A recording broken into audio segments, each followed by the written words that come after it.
اگر آپ ہماری روایات کے متن میں دیکھیں تو آپ کو دو الفاظ کپلڈ بہت کامن ملیں گے، طاہرن مطہرن۔ طاہر وہ کہ جو پاک ہو، مطہرن جسے پاک کیا گیا۔ مطہرن اسی تطہیرہ کا اسم مفعول ہے، تطہیر سے اسم فاعل ہے مطہر اور اسم مفعول ہے مطہر۔ مطہر وہ کہ جو طہارت عطا کرنے والا ہے، جو رب العالمین ہے۔ مطہر وہ جسے طہارت عطا کی ہے۔ اہل بیت کی جو طہارت ہے وہ یطہرکم تطہیرہ ہے، جو کمال طہارت ہے۔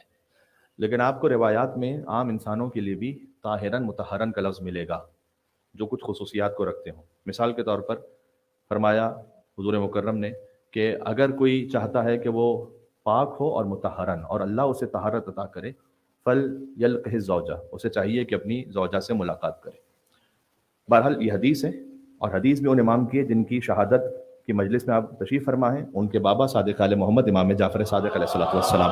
اللہم صلی علی محمد وعلی محمد۔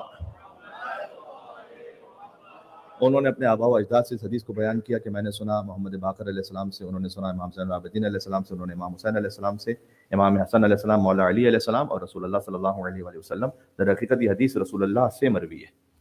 اس طرح سے ایک اور لفظ یہ ہے کہ جو چاہتا ہے کہ طاہر اور مطہر بنے، اسے چاہیے کہ اپنی عفت کو زوجہ سے حاصل کرے۔ یہ بات میں کیوں کہہ رہا ہوں آپ سے، اور کیوں آج کی مجلس میں نے اسے شروع کیا ہے؟ طاہرن مطہرن کا لفظ ایک اور حوالے سے بھی ہے، ذرا غور فرمائیے گا۔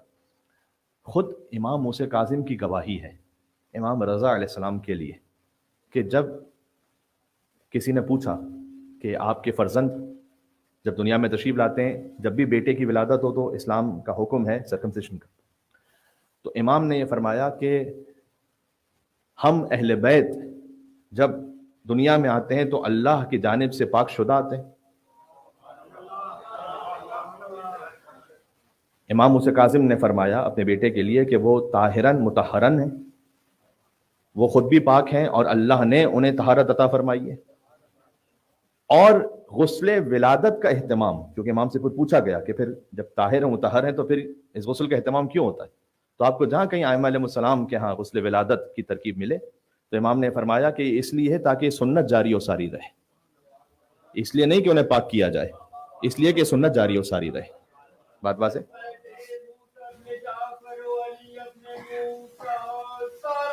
اللہم صلی علی محمد وعلی محمد۔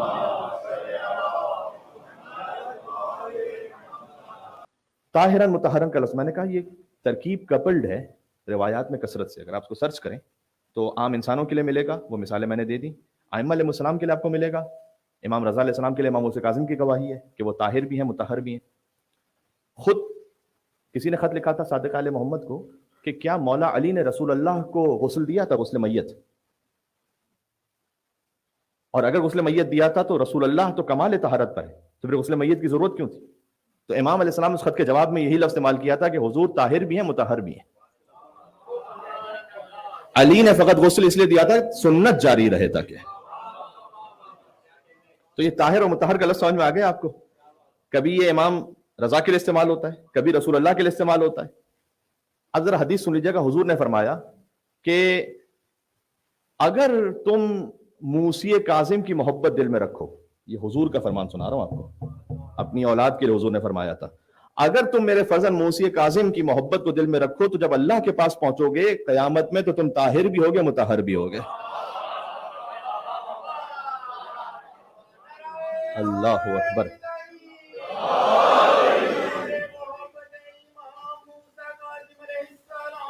سبحان اللہ۔ اللہم صلی اللہ علیہ وسلم۔